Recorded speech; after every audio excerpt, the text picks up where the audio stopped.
Good evening, ladies and gentlemen. Welcome to the UK premiere of Home Invasion in concert live at the Royal Albert Hall by Stephen Wilson. We're going to get Stephen out for a Q&A just before we watch the footage recorded on the final of 3 unforgettable nights at the Royal Albert Hall, one of London's most prestigious venues.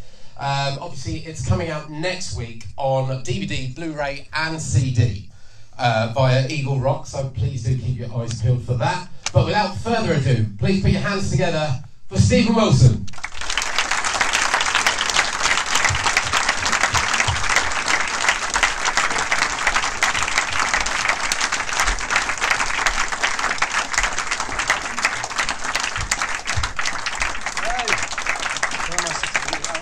That'll be you.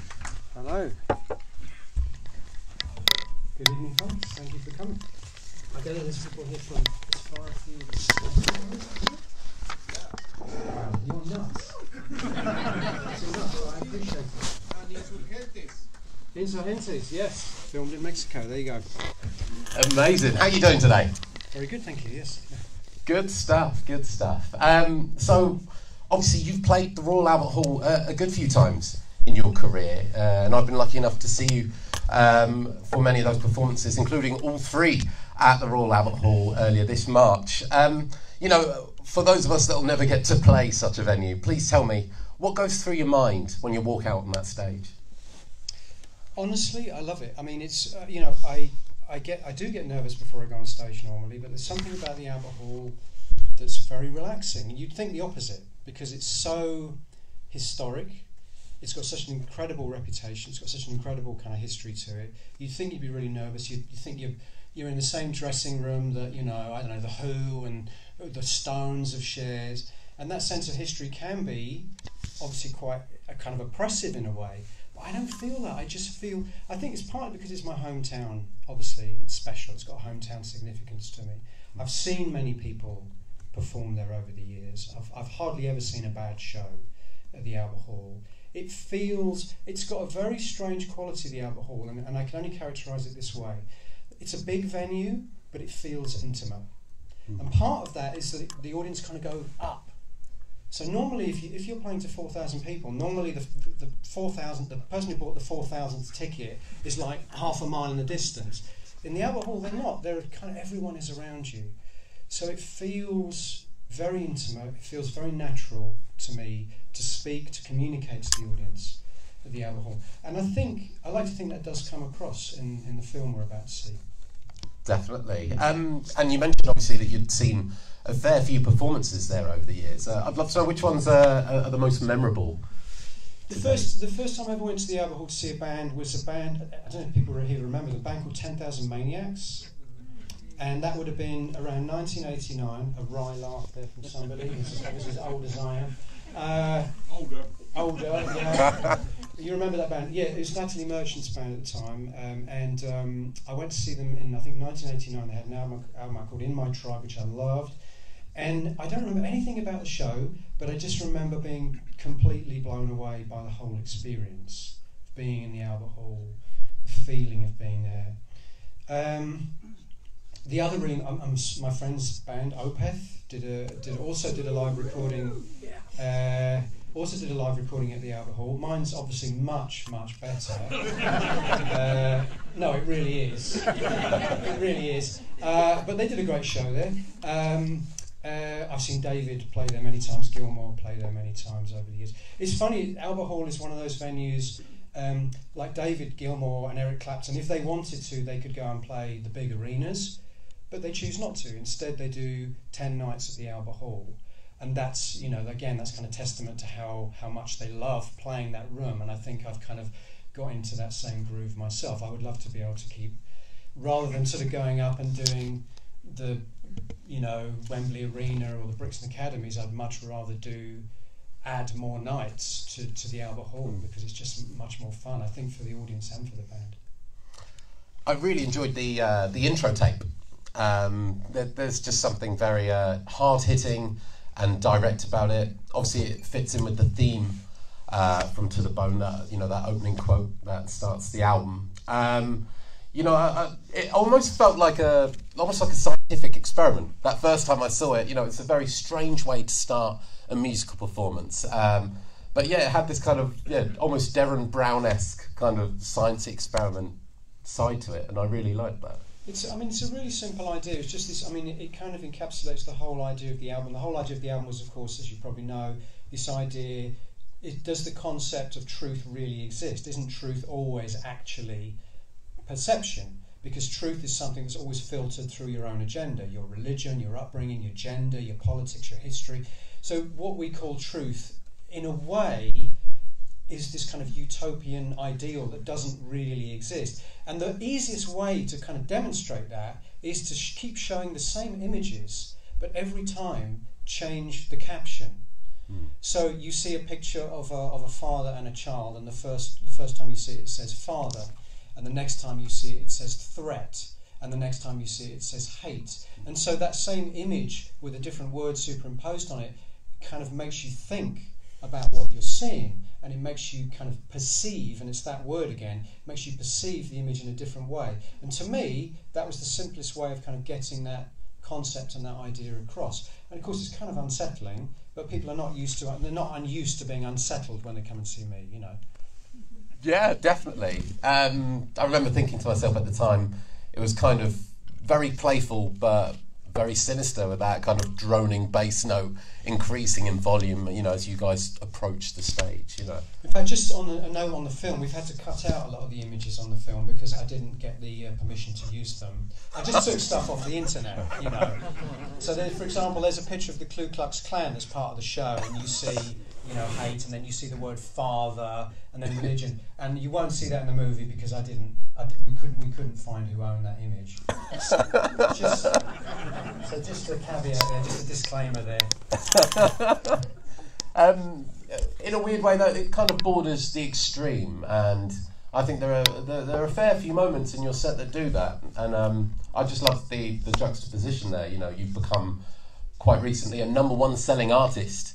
You know, at the height of your kind of commercial peak, and at the same time you're subjecting audiences to sounds that are quite extreme. You know, Home Invasion, the track itself, I remember thinking that's heavy enough for any Meshuggah fan to start headbanging to.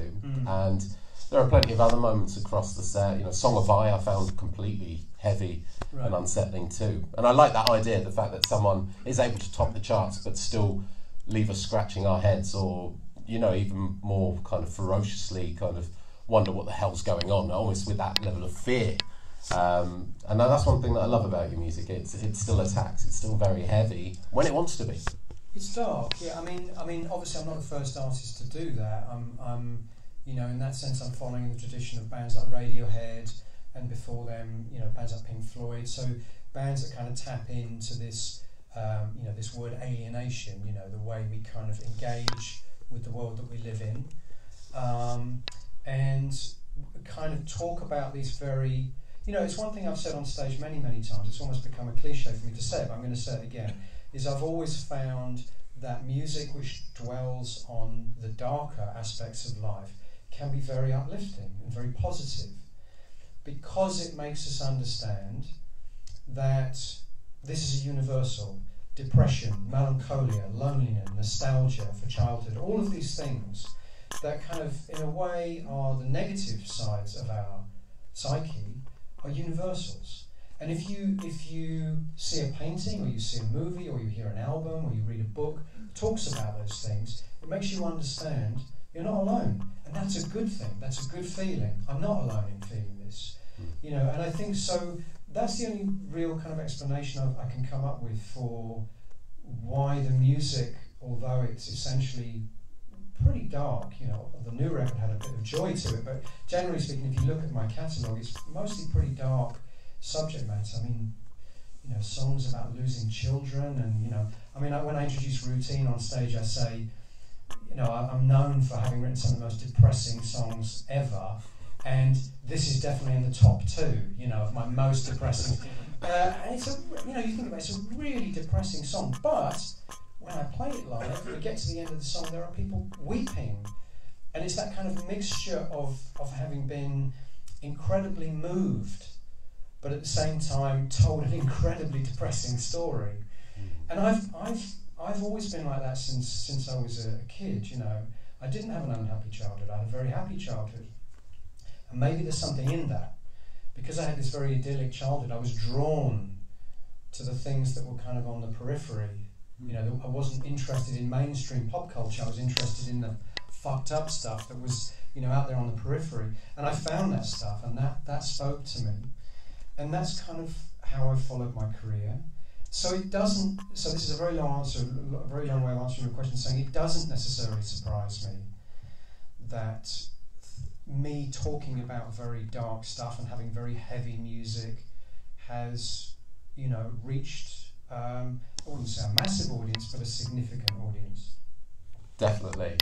And on the flip side, of course, Permeating is a moment of pure, you know, joy and ecstasy. It must have been really interesting for you as a performer, looking out to a crowd, seeing a different reaction, you know, on their faces. Not to mention what's happening on stage around you while you're performing that song. Well, the Albert Hall obviously is very special because we had the Bollywood girls come out. We didn't have that on the whole tour, much as I would have liked to. Yeah, I mean, it's something really new for me to look out at the audience and see everyone with this big grin on their face, because usually it's the opposite. I loved it. I mean, it was something I look forward to every night, and that I think even the people that weren't sure about it on the album get it when we do it live. Because it's like, how can you not like this song? You know, I'm not saying it's the greatest pop song of all time, it's not, but there's a sense of joy about it that I think is infectious. And I think a lot of the problems that people had with it was because it came from me. And once they got used to it, once they got past that, I think, you know, it's one of those songs you just can't help kind of getting into that communal moment of joy, yeah. Definitely. One thing that I really enjoyed on this run, you know, is that you had, last time we spoke, what you told me was a holographic net, and you've obviously used a net between you and the audience in really interesting ways in the past throughout your solo career. But this one's extra special, and I think it's songified where perhaps most it comes to life. Yeah, a holographic net and a holographic ninette, in fact. So because we have, you know, but part of it was, you know, it was born out of necessity because I knew that I wasn't going to be able to take Ninette on tour with me the whole time. So I thought, well, what's the next best thing? Well, we have a virtual Ninette, and I've had a net before, but you're right. But I think the nets I've had in the past have been clearly there. The thing about this new holographic net is you can forget it's there. In fact, in the band and in the crew, people are always forgetting it's there and walking into it. So it's almost, it's so opaque, it's almost not there.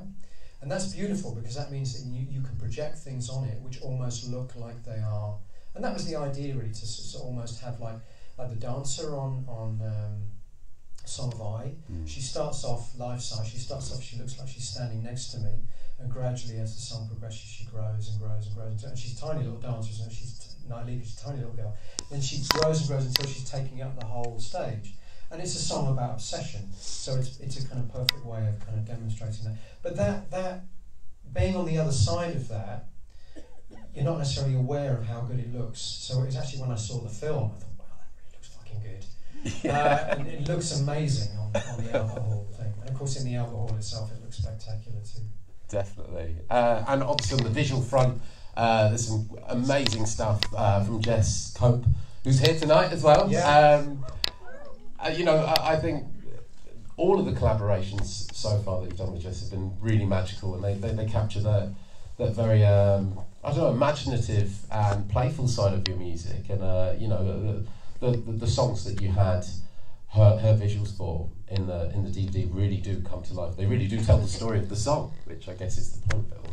Yeah, I mean, I've been really fortunate to work with Jess and Lasse, who does all the live action stuff. I mean, if it wasn't for people like that, I wouldn't have been able to do this kind of show. And you know, I have these things in my head, but I have no talent for making them real. I can write songs, but I have no talent for visual stuff. I just know what I like, and I know what I see in my head. And I've been very fortunate to be able to work with people like Jess and Lasse, who just are so creative. And I guess the way that they think about the world kind of dovetails in with the way that I think about the world. So we were talking earlier about this kind of, you know, trying to find the beauty in sadness and the beauty in melancholy and the beauty in nostalgia and nostalgia for childhood and the beauty in loss. And there is beauty in all those things. Trying to find that and tap into that is something that is quite difficult to pull off, I think. And you suggest as animation for something like Routine or Raven. I mean, they're just sublime in the way they kind of embody those ideas of loss and regret, which are fundamental, really, to a lot of my songs. I loved what you were telling me last time we spoke about having this idea to break up the set where you almost appear on stage like a busker, you know, with your telly on your back, and you have this little Diddy 5-watt valve amp that you just, you know, place on the floor. You even wait for it to warm up before you get going on that track, even less, you know. I love that idea because, you know, for your own kind of solo moment within the set, it just gave it its own unique character and vibe. I think the thing is, I mean, the show is long. It's about 3 hours long. Even if you take out all my talking, it's still about an hour long. No, I'm joking. Even without all my talking, it's still about 2 hours and 40. That's a long time to expect people to concentrate for anything, even if it's something you absolutely love. You go and see a show. I mean, I go and see bands I love, and I'm kind of looking at my watch after an hour. Even if it's just because it's concentrated, you know, attention spans don't get any longer, do they? In the 21st century, they get shorter. So, I think to try and entertain people for up to 3 hours, for me, it's all about, okay, you've got to keep throwing new gags at them the whole time.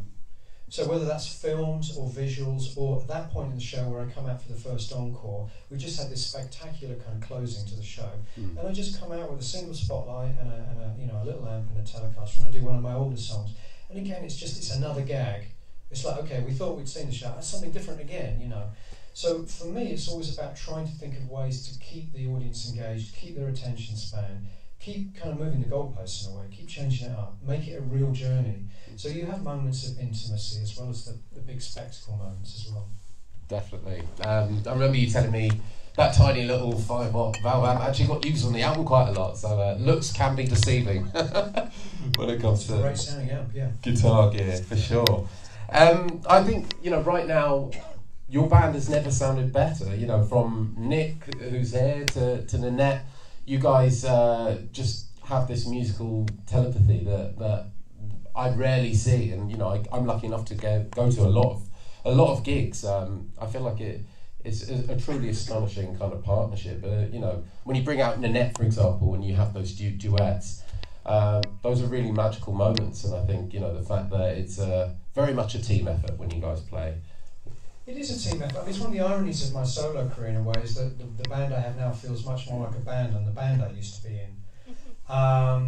And you know, it's partly. I mean, it's a kind of old-fashioned way of saying it, but it's true, and that is it's all about chemistry. Now, I've had in some of the earlier lineups in my solo band, I had superstar musicians. But I think the chemistry is better in this band. That's not to say these musicians in my current band are not extraordinary musicians too. But there's something about the particular lineup we have right now. There is a chemistry that you cannot really plan for. It either happens or it doesn't happen. It gels or it doesn't gel. And it's really gelled with this band.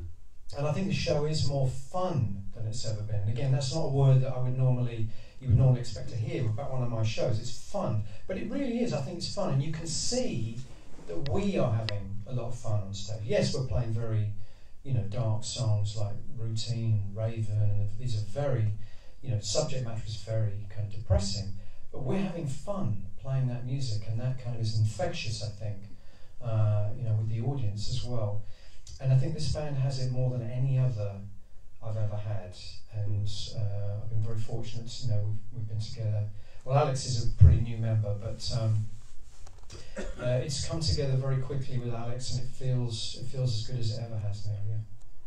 And it was it must have felt great to go and, you know, dust off some lesser known gems from your back catalogue. You know, I love the fact that it was some of the older tracks that may have been things that people wouldn't have expected from you know, that the creator has a master tape, sits nowhere. This in particular, yeah. I mean, I think, you know, again, one of the things I kind of make a little joke about on stage sometimes, but it's true, is I don't have any hits, and actually not having any hits is liberating in a way, because it means that people don't come along to my show and expect to hear, one or two songs. Like, I don't have a Purple Rain, I don't have a Comfortably Numb, I don't have a Don't Fear the Reaper, or whatever it is, or a Roxanne. I don't have any of those songs, but that's good.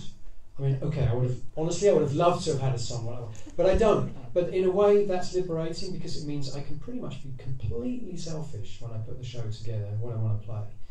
And the Creator song was a song that Porcupine Tree never played, because none of the rest of the band liked it, so they never wanted to play it.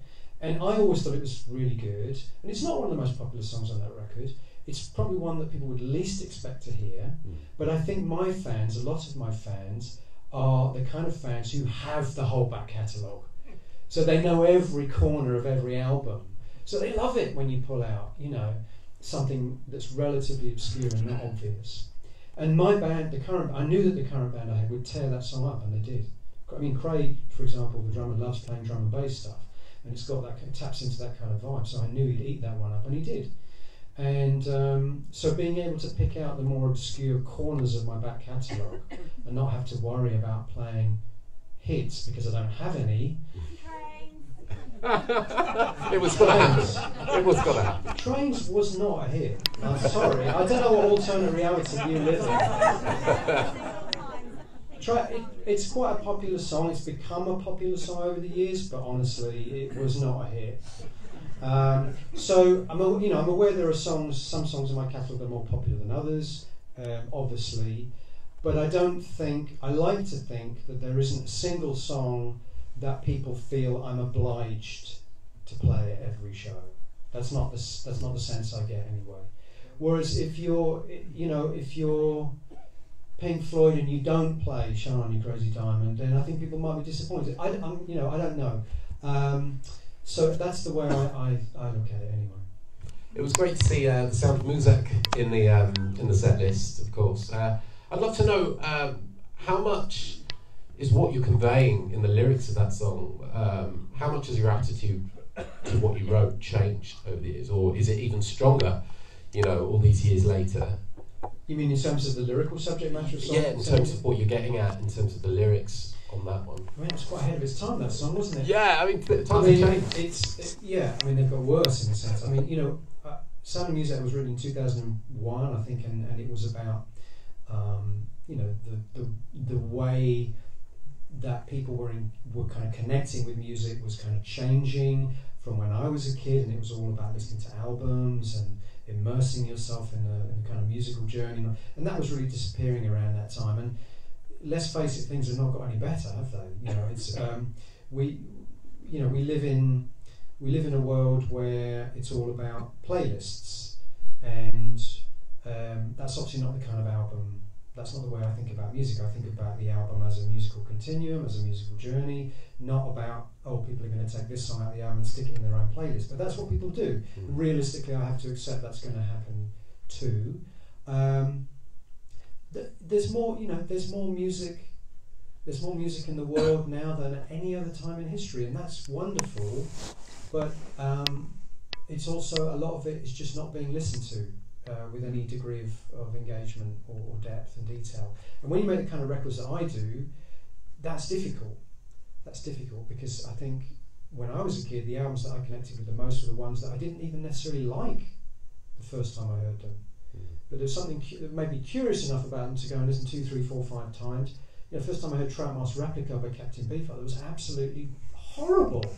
It's now one of my favourite albums because it took me 4 or 5 times to even decode what it was that was special about it. But that's something that's increasingly difficult to get people to do. People make up their mind on YouTube videos within the first 20 seconds. That's a statistic that marketing people will throw at you. 20 seconds and they've already picked something from the people who watch this also watch this. So how are you going to keep watching for more than 20 seconds? That's absurd. I mean, how can you think about making musical art when you have to consider those kind of things?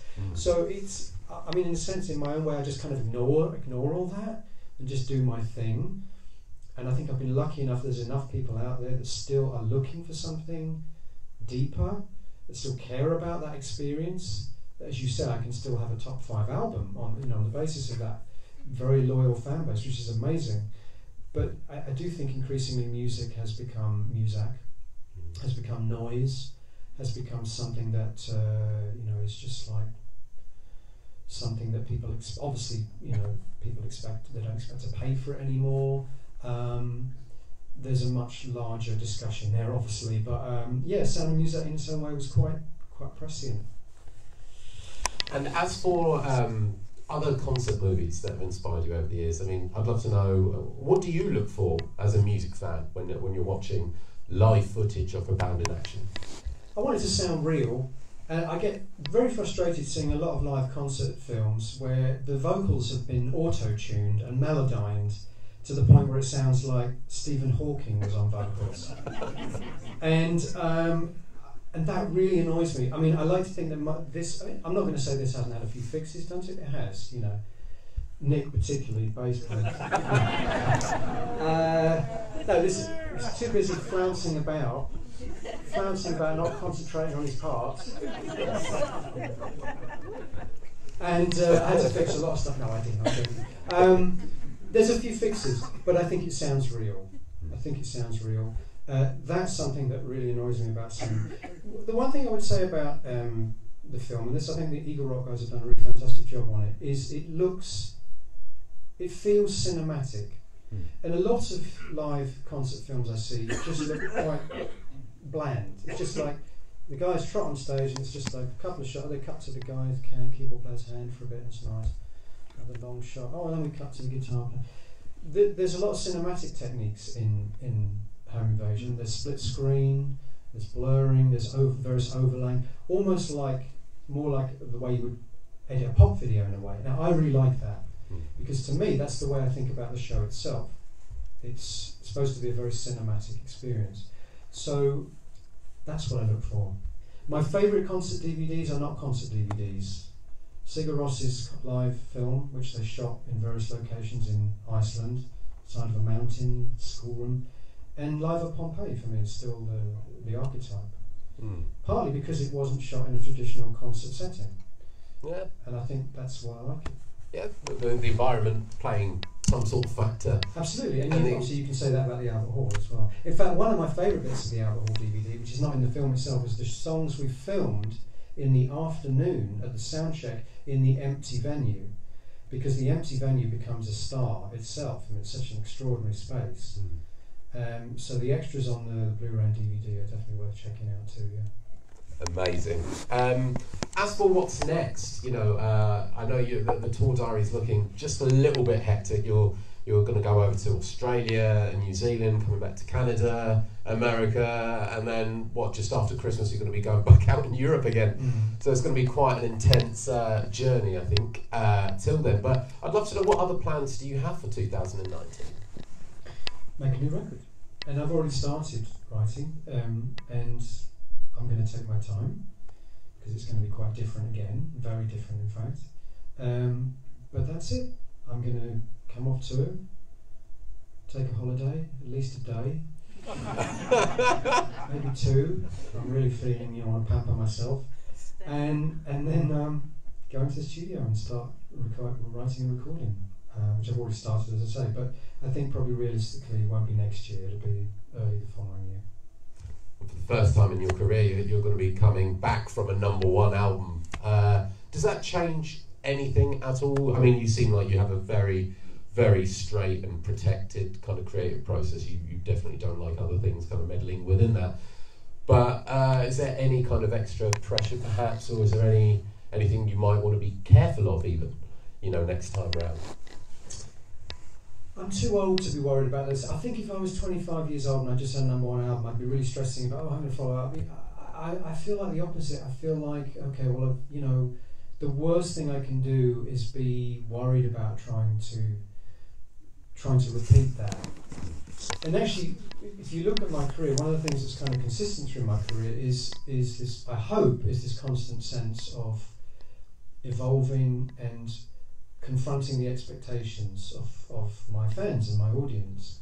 And To the Bone definitely did that. and I want to do that again with the next record. And I think one thing I say, and I think it takes a lot of time to earn the right to be able to say this, but I hope I've earned the right to be able to say this, is that even if I make a record now that some of the fans might not like the direction I've gone in, I think they respect my right to do it anyway. And there are very few artists that have ever achieved that degree of, kind of respect from their audience. I think of people like Frank Zappa, I think of people like Neil Young, David Bowie. These are people that could change, 1 minute David Bowie would be making a soul record, then he'd be making a sort of Berlin, and then a pop record. And the fans, even if they didn't like one of those kind of steps in the career, I don't like all Bowie's albums, but they'll still buy the next one because they still respect the artist enough to see, okay, where's he going to go next? And I like to think, after 30 years of making records, I've got to the point now where my fans almost expect me to change, and even if they don't necessarily like where I've gone, or even if they don't necessarily like it when they first hear it, give it some time and maybe get to like it, they'll still buy the next one after that. So that's, I don't know if that answers your question or not. Yeah. I don't obsess about trying to, I certainly never think about pleasing anyone but myself. And isn't that what an artist is supposed to be? Selfish. Definitely.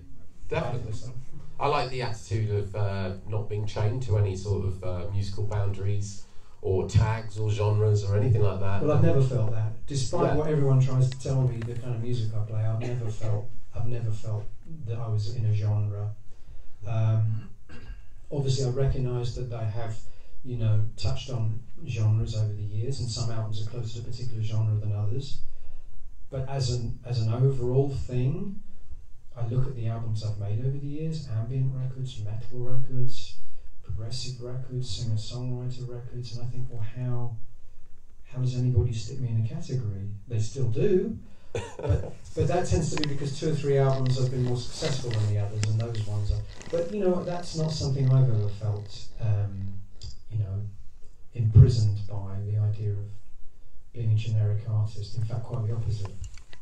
And looking back on the 3-night residency earlier in March, is there one kind of most memorable moment for you, perhaps where something caught you off guard, or I don't know, something surprised you, or I don't know? The moment the Bollywood Girls came out the first night and no one knew it was coming, and just to see the audience, that kind of wave go through the audience of recognition, and just the smiles, the grins, that was because I knew it was going to have that effect. But just to feel that, it was an amazing moment. Yeah.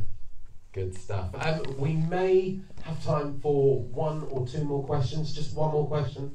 Okay. And from the audience, if anyone has one, you there near the front, sir. Thank you so much. Of all your songs in discography, what would you like to have? Sorry, Amy. Hello, yeah. Of all your songs with discography, what would you like to be renowned as a Halloween song? It's Halloween coming up. A Halloween song, wow. Well, what? Help me out here. What songs are traditionally associated with Halloween? What is? Give me an example of a song that's associated with Halloween. Okay, the Lost Boys theme. Shout the Devil. Okay. You're clutching the straws here, aren't you? Raining Blood by Slayer. Okay, so we're talking death. Okay. I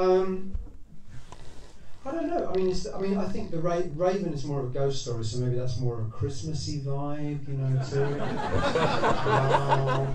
But it's a song about death. Do we need to have sort of more demonic sort of possession theme? It's entirely up to you. You want to do them? Holy Drinker. There you go. Yeah, Holy Drinker. It's a song about the devil coming, to Earth. Let's say that. Thank you, sir. Thank you for getting me out of a hole there. Holy Drinker. And we have just time for one last final question. Yeah. How about you there over at the front? There's a lot of there's a lot of famous musicians with the name Steve or Stephen, like Steve Hogarth, Steve Howe, Stevie Ray Vaughan, Stevie Wonder. If you had to make a band full of people just called Stephen, who would you choose? You're up for a job. That's a great question.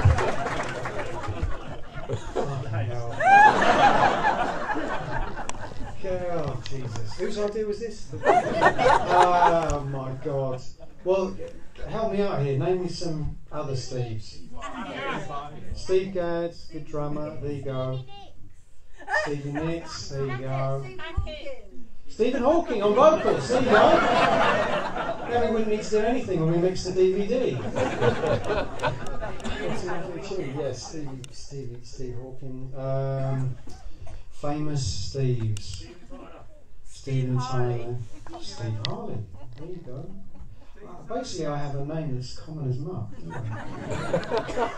Oh, how about Stephen Morrissey? There you go. Big fan of the Smiths, so Stephen Morrissey. Bass player's called Steve. Steve Priest? Steve Harris. Steve Priest, Steve Harris. Steve Harris. Yeah. Great shout. Yeah. Steve Priest, even better shout though. Very nice. There you go. Steve Gadd, Steve Priest, Stephen Hawking on vocals. Steve Hackett, Steve Howe, Steve Hillage on triple guitars. Steve Vai. Actually, I don't like shredders, so I think I'll give Steve Vai miss. Yeah. Is that good enough? Yeah. Thank you. It was a really good question. And there we have it, a world exclusive. Super There we Steve. go. Well, thank you so much for joining us today. Thank you. Yeah, cannot wait to watch this film. I hope you enjoy it, guys. Thank you very much.